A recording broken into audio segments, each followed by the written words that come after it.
देखिए ये हमारा क्वेश्चन है कंपार्टमेंट का, ये रहा कंपार्टमेंट 2020 का क्वेश्चन आज हम डिस्कस करने जा रहे हैं।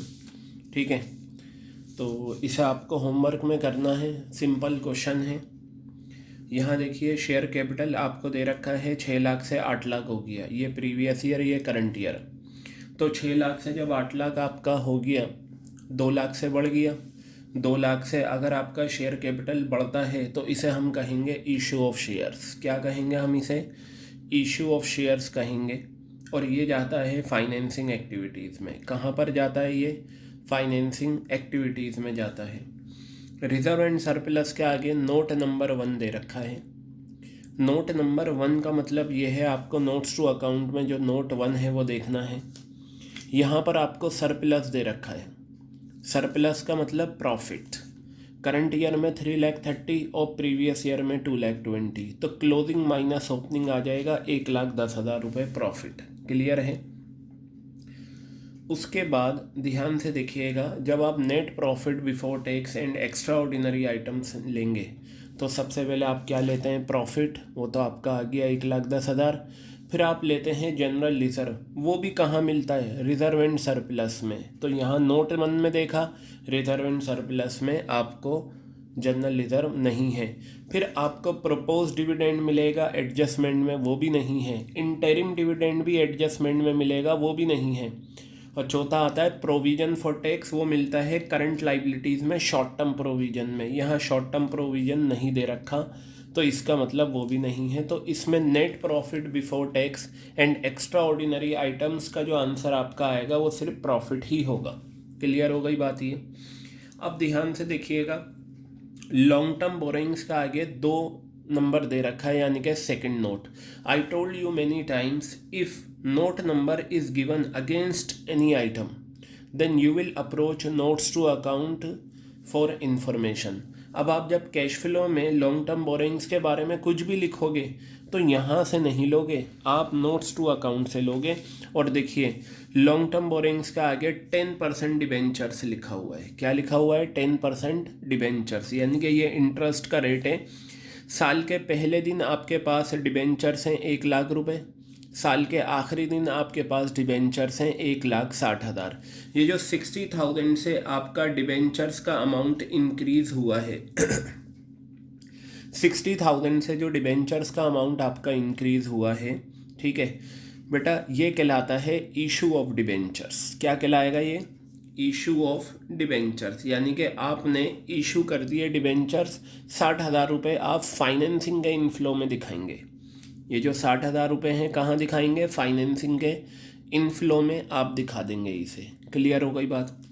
उसके बाद इंटरेस्ट की बात करते हैं। क्वेश्चन कहीं मेंशन नहीं करता कि आपने इंटरेस्ट पे करना है, but you must keep in your mind, अगर आपको परसेंटेज दे रखी है डिबेंचर पे इंटरेस्ट की, अगर आपको परसेंटेज दे रखी है डिबेंचर पे इंटरेस्ट की, तो बेटा आपको इंटरेस्ट पे करके दिखाना है। हाँ, आप एक बार चेक कर लीजिए जो नए डिबेंचर्स हमने इशू करे हैं इसको कब इशू करा है। तो अगर आप देखें नए डिबेंचर्स जो आपने इशू करे हैं 60,000 रुपये के, वो ये रहे। 10% debentures of ₹60,000 were issued on April 1, 2018। अच्छा, इन्होंने कह दिया कि 1 अप्रैल 2018। अब मुझे ये बताइए 31 मार्च 2018 या 1 अप्रैल 2018, दोनों का मीनिंग सेम है या नहीं? 31 मार्च 2018 का हो या 1 अप्रैल 2018 का हो, एक ही बात है। इन्होंने देखिए 1 अप्रैल 2018 लिखा है, तो मैं ये बार बार हर क्वेश्चन में आपको समझाता हूँ, पिछले साल का आखिरी दिन और इस साल का पहला दिन एक ही बात है। क्लियर हो गई बात? इन्होंने ये कहा कि ये जो नए डिबेंचर 60,000 के इशू हुए हैं ये पहले ही दिन हो गए। अगर यहाँ पर ये लाइन नहीं होती तो मैं मानकर चलता करंट ईयर के आखिरी दिन इशू हुए, लेकिन क्वेश्चन ने बता दिया तो अब क्वेश्चन का आपको फॉलो करना है। तो आप बहुत सिंपल है, ये बताइए, मैंने आपको बताया था जब भी डिबेंचर्स पे इंटरेस्ट निकालना हो और जो नए डिबेंचर्स इशू करे हैं उसकी डेट दे रखी हो, तो बहुत सिंपल है एक तरीका। जो साल के पहले दिन डिबेंचर्स हैं उन पर तो पूरे साल का इंटरेस्ट निकाल लो, और जो नए डिबेंचर जिस डेट से इशू करे हैं उस डेट से लेकर आने वाले 31 मार्च तक आप निकाल लो। तो ये देखिए मैं यहाँ लेता हूँ 1,00,000 रुपये मैंने यहाँ पर लिए, ठीक है। और ये जो 1,00,000 रुपये हैं ये तो साल के पहले दिन है ना, तो इस पर इंटरेस्ट 10% आपका ये आ गया। प्लस अब ये देखो नए डिबेंचर्स कब इशू करें। नए डिबेंचर 60,000 रुपये साल के पहले दिन करे हैं, क्वेश्चन ने कहा है, ये रही इन्फॉर्मेशन। तो ये जो क्वेश्चन ने कहा है कि 60,000 रुपये हमने साल के पहले दिन डिबेंचर्स इशू करें, तो नए वाले डिबेंचर्स भी पूरे साल हमारे पास रहे। तो जब ये पूरे साल हमारे पास रहे हैं तो इन पर इंटरेस्ट भी पूरे साल का निकलेगा। तो यहाँ से जो आपका आंसर आएगा 10,000 रुपीज़ ये आ गया, ये 0 ये कैंसिल, कितना आ गया 6,000 रुपये। तो बेटा ये जो आंसर आपका आ रहा है ये 16,000 रुपये आपका आंसर आ गया। ये इंटरेस्ट है, इंटरेस्ट ऑन डिबेंचर। ये जो 16,000 रुपये आया है इसे आपको दो जगह दिखाना है। एक तो आप ये आइटम्स टू बी एडिड में ऐड कर देंगे इंटरेस्ट ऑन डिबेंचर्स, और दूसरा जब फाइनेंसिंग एक्टिविटीज़ बनाएंगे तो वहाँ आउटफ्लो होगा interest on debentures paid. Recording में मैं इंटरेस्ट ऑन डिबेंचर्स का ट्रीटमेंट, इसके वेरियस केसेस बहुत अच्छे से समझा चुका हूँ, और यहाँ भी इंटरेस्ट को मैंने आपको बता दिया। तो 10% डिबेंचर्स इशू करें हैं, 60,000 का इनफ्लो हो जाएगा। सिमिलरली इंटरेस्ट का दो ट्रीटमेंट होगा, एक आइटम्स टू बी एडिड और एक आउटफ्लो ऑफ फाइनेंसिंग। क्लियर है बात या नहीं? अब यहाँ पर देखिए trade payables current liability increase और डिक्रीज के तौर पर लेना है। 1,95,000 से 1,65,000 हो गया, कम हो गया, डिक्रीज इन करंट लाइबिलिटी। अब आप यहाँ पर आ जाइए फिक्स एसेट्स, आपको दे रखा है फिक्स एसेट्स के आगे नोट नंबर 3। जब किसी आइटम के आगे नोट नंबर आएगा ना तो फिर नोट्स टू अकाउंट में चलेंगे, और यहाँ से ना देखकर नोट्स टू अकाउंट से देखेंगे, ठीक है। और अगर उसका अकाउंट बन रहा है तो फिर अकाउंट से इंफॉर्मेशन। अब देखिए नोट्स टू अकाउंट में आए तो मशीनरी कॉस्ट, बेटा जब जब एक्यूमुलेटेड डेप्रिसिएशन आपको गिवन होगा ना तो मशीन जो होती है वो हमेशा कॉस्ट पर दिखाई जाती है, क्योंकि कॉस्ट इस वजह से लिखते हैं इसमें से 1 रुपये का भी डेप्रिसिएशन माइनस नहीं हुआ, इस वजह से कॉस्ट लिखा जाता है। तो मशीनरी आपको कॉस्ट पर दे रखी है, एक्यूमुलेटेड डेप्रिसिएशन माइनस करा आपने, ये जो ब्रैकेट होता है ये माइनस का साइन होता है। अब मुझे ये बताइए, दो अकाउंट बनते हैं, एक्यूमुलेटेड डेप्रिसिएशन और मशीनरी अकाउंट, लेकिन इनके रिगार्डिंग नीचे इन्फॉर्मेशन होती है, ठीक है, वो आपको नहीं दे रखी। तो बेटा आप चाहो तो इन दोनों के अकाउंट बना लो, वरना बिना अकाउंट बनाए भी आप इसे कर सकते हो। अकाउंट बनाने में आपका टाइम जाएगा।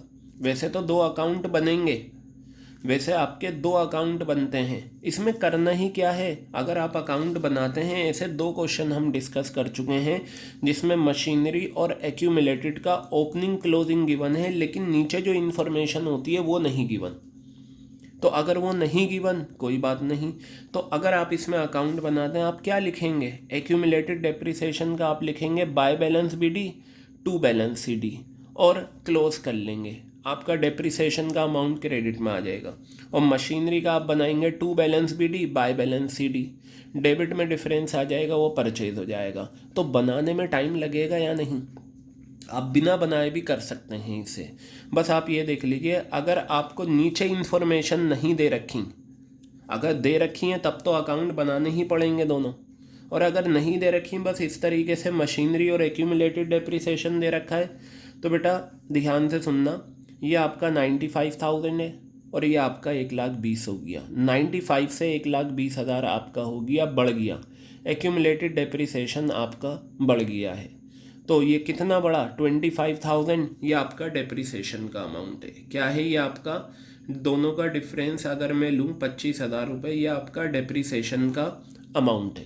क्लियर हो गई बात? तो आप इसे डेप्रिसिएशन यानी कि आइटम्स टू बी एडिड में दिखा देंगे। और ये बताइए 7 लाख से 10,70,000 हो गया, 7 लाख से कितना हो गया, 10,70,000, 3,70,000 बढ़ गया। ये जो मशीन की वैल्यू आपकी बढ़ी है 7 लाख से 10,70,000, 3,70,000 से बढ़ गया, बेटा ये कहलाता है परचेज। क्योंकि मशीन अगर बढ़ती है तो हम क्या कहते हैं उसे परचेज। तो परचेज ऑफ मशीनरी आप दिखाएंगे 3,70,000, कहाँ पर?